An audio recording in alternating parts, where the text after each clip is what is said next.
Good morning, Bhargav. Today is Tuesday, August 22nd, and here's the heads-up briefing for today. In Australasia and the Pacific Islands, we covered 5 issues. In North Asia, 3 issues. In Southeast Asia, 21 issues, along with 18 issues in South Asia and the major developments in the EMEA region. All right. Thank you, Bassel. Can we please move on to the major issues today? Sure. Starting off with Australasia and the Pacific Islands, in PNG, the Porgera Mine Development Forum will take place in Wabag, Enga Province today. The forum is expected to take place over 2 weeks and address landowners' outstanding concerns to facilitate the earliest possible reopening of the mine. So the forum will deliberate on the position papers that facilitate negotiations and establish the benefit sharing agreement and distribution mechanism. All right. Thank you, Bassel. Let's keep a track of this and keep our relevant clients updated. Sure, Bhargav. Moving over to China, the National Meteorological Center has issued a warning for moderate to heavy flash floods in central and eastern China, including the northeastern provinces of Heilongjiang, Jilin, and Lianyong. All right. Thank you. In Southeast Asia, in Thailand, the Pheu Party and 10 other parties announced a coalition with a total of 314 votes in the lower house of the parliament yesterday. The coalition will consist of the Bumjai Thai Party with 71 seats, the Palang Pracharath Party with 40 seats, and the United Thai Nation Party with 36 seats. All right, that's interesting. When is the vote, Bassel? Are there any additional measures taken by the government? Yes, so the Metropolitan Police Bureau in Bangkok issued an order prohibiting public gatherings around the parliament until 12 a.m. local time on August 24. The prohibited order on gatherings will apply around the 50-meter radius of the parliamentary complex in anticipation of the vote for the Prime Minister today. All right, thank you. In Cambodia, the parliament will elect Hun Manet as prime minister today following the Cambodian People's Party's landslide victory in the July general election. Thank you. In South Asia, in India, the Committee on Tribal Unity reimposed a blockade on 2 national highways in Manipur yesterday in retaliation for the killing of 3 Kuki members in the state on August 18.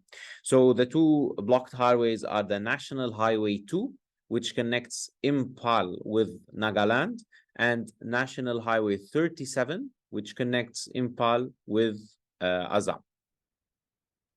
All right, this is a long-running issue, especially among the tribal communities in Manipur and the neighboring states. This isn't new. It's an old tactic used by the tribal leadership whenever there's a dispute among the tribal communities themselves.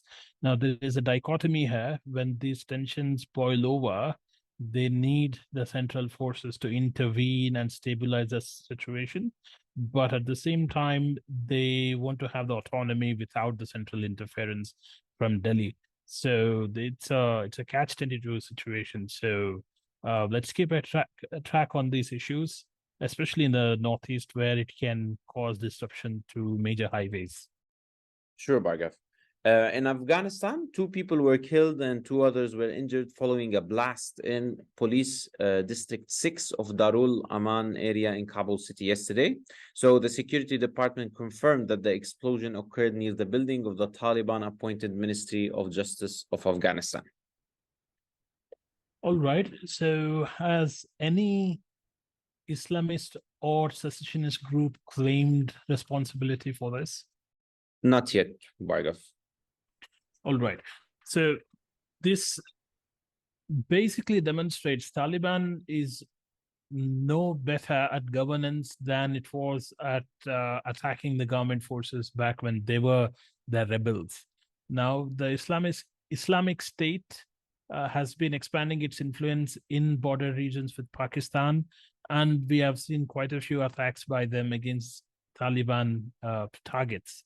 So Taliban are basically getting a taste of their own medicine, what they gave to the previous government under Ashraf Ghani. So we'll have to keep a close eye on how things evolve, especially in terms of security in major cities like Kabul. Sure, we'll keep a close eye on that. Moving over to the EMEA region, in Belarus, the U.S. Embassy in Minsk urged its citizens to leave Belarus immediately yesterday. This comes amid talks between Baltic countries and Poland to completely shut down all border crossings with Belarus. All right, thank you. In Ukraine, Ukrainian authorities are finalizing a scheme with global insurers to cover grain ships traveling to and from its Black Sea ports. According to the scheme, it could cover up to 30 commercial vessels in the Black Sea under the threat of a potential attack from Russia. All right, that's interesting. Ukraine should be looking at their Western allies who refused to negotiate with Russia, who had a list of demands to be met before they could rejoin the agreement for exports of grains. And they failed to negotiate with probably the most amiable adversary you could get in the region. So we can see Ukraine grappling to gain support and protect its exports. So let's keep a close eye on this as well as the exports begin after the insurance deal is finalized. Yes, Bhargav, the EMEA team is monitoring this closely. All right, thank you. Nothing further from me. Thank you, Bhargav.